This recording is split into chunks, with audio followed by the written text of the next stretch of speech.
Hello, everybody. Today's lecture is the age of European expansion. So the overarching essay question for um, this essay prompt is discuss the age of European expansion and its various stages of development.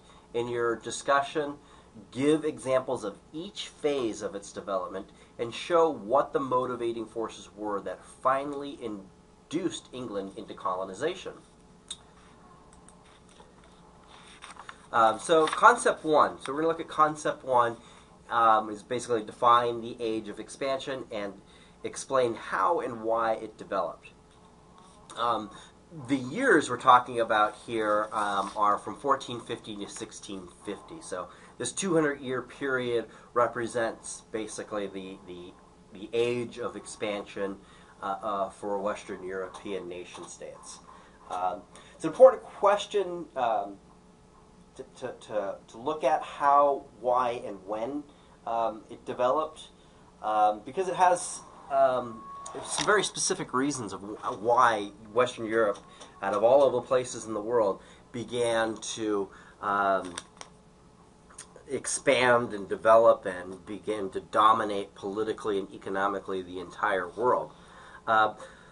Just to give you a overarching definition of the age of European expansion is the age of European expansion is a term used to describe the geographical, political, and commercial expansion which took place between the 1450s and the 1650s, as the nations of Europe searched for a new trade route to the Orient, which led to the discovery of new lands and trade routes.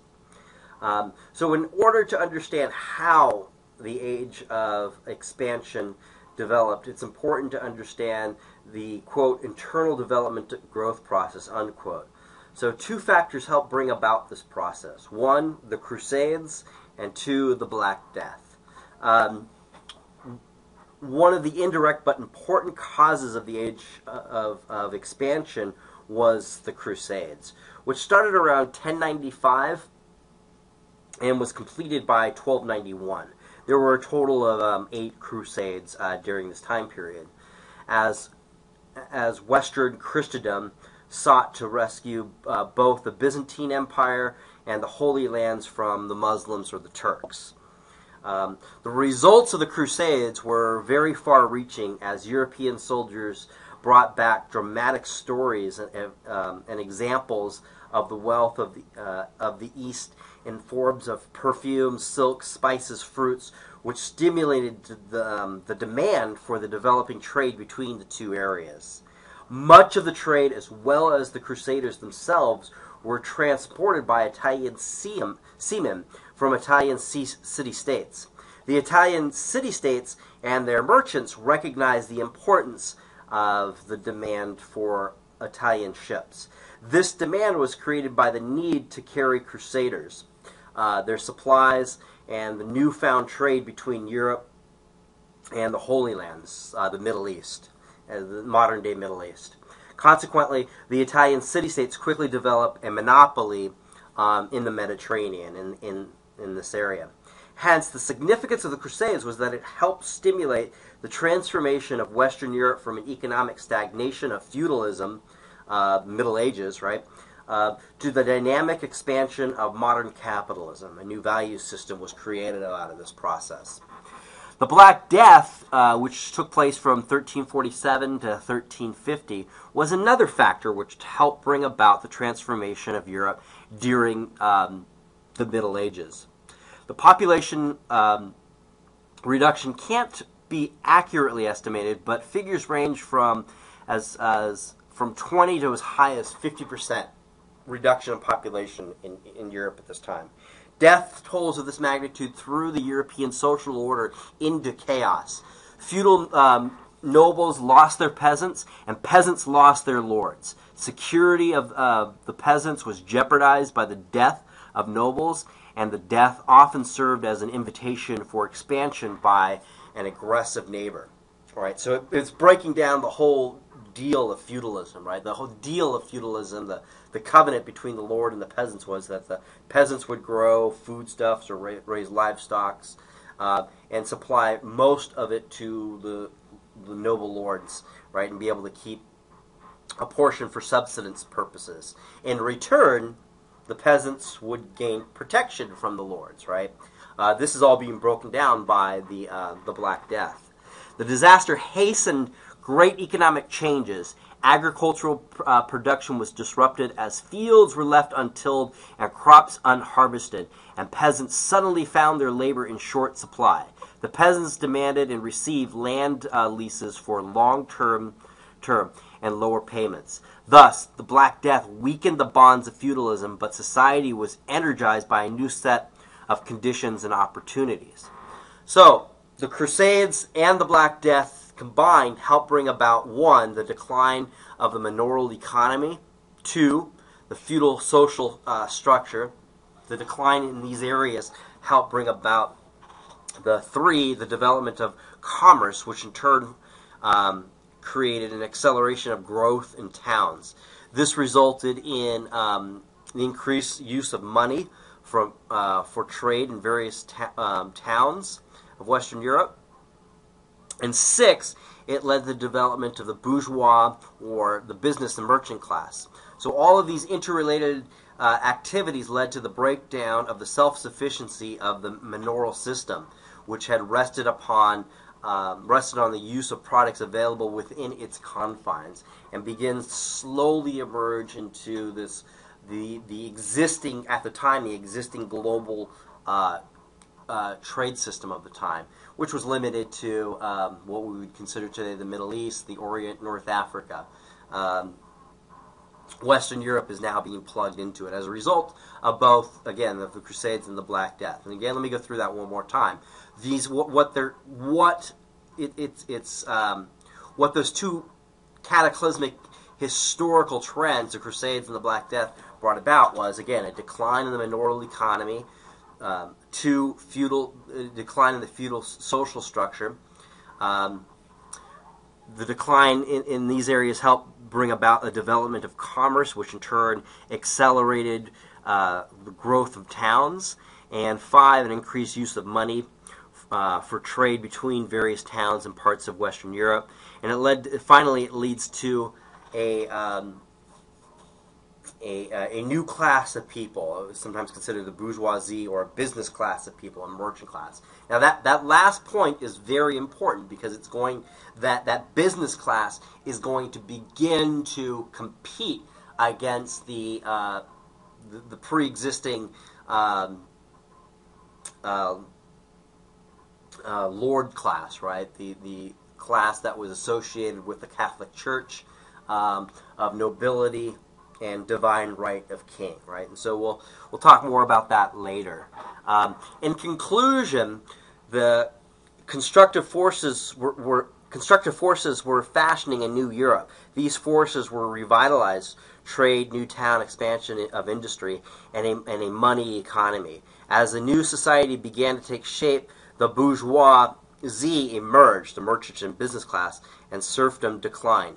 The new class meant that a powerful, independent, and self-assured group whose interest in trade instead of warfare was to revolutionize all social and economic history as the bourgeoisie challenged the landed holding nobility. And again, that is incredibly important, because it's going to begin a trend that will be seen through Europe, that will be exported to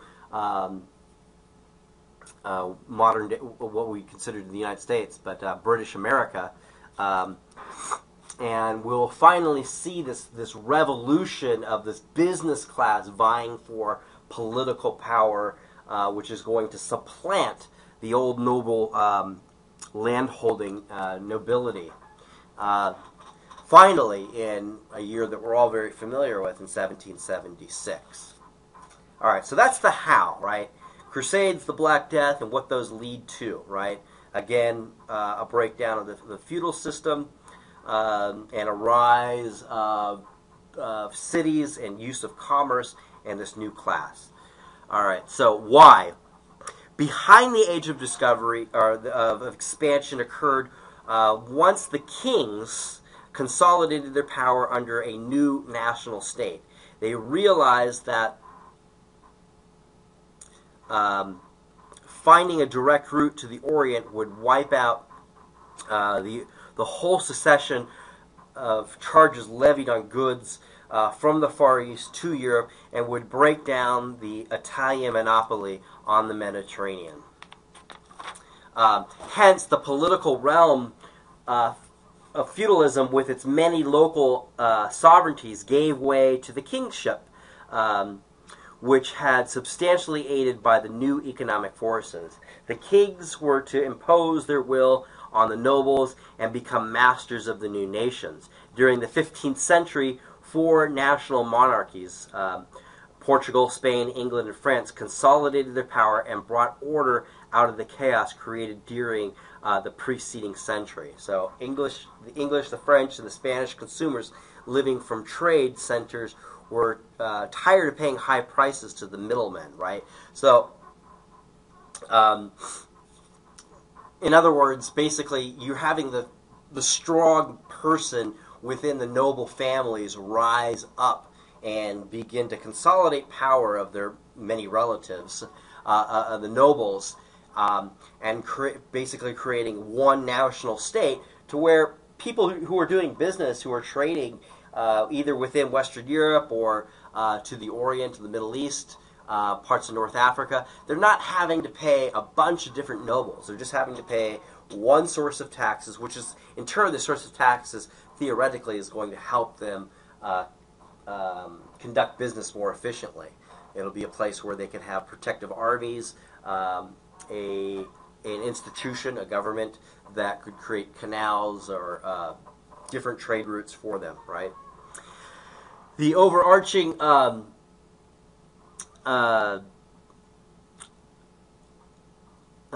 reason for all this was to find a shortcut to the Orient, which would divert these profits to the country, which was fortunate enough to discover it. Thus, became the major objective during the Age of Expansion. So they're trying to find a different route to the Middle East, or what they would call the Orient back then. So they didn't have to pay all of these Italian sea merchants in these established areas of the Mediterranean.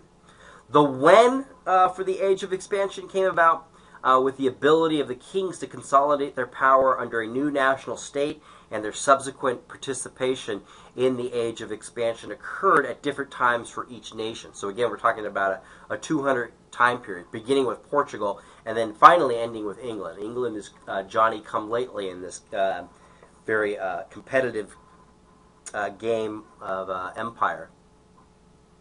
The participation occurred for each nation when their internal development process, the decline of the feudal system to the rise of the bourgeoisie class, basically that's what the internal development process is. That's the decline of the feudal system and the rise of the bourgeois class, caused by the new social, economic, and political forces that have been developing during the Middle Ages, was completed, right? So we've gone from the Middle Ages to the Renaissance. With the Renaissance, you're having the rise of nation-states, and by 1650, these new nation-states, again, Portugal, Spain, France, Great Britain, are well on their way of colonizing major parts of the world and creating this historical feat of dominating the political and economic structures of the entire world and creating political and economic structures. All right, that's it for Concept 1. Join me for Concept 2, won't you? Take care.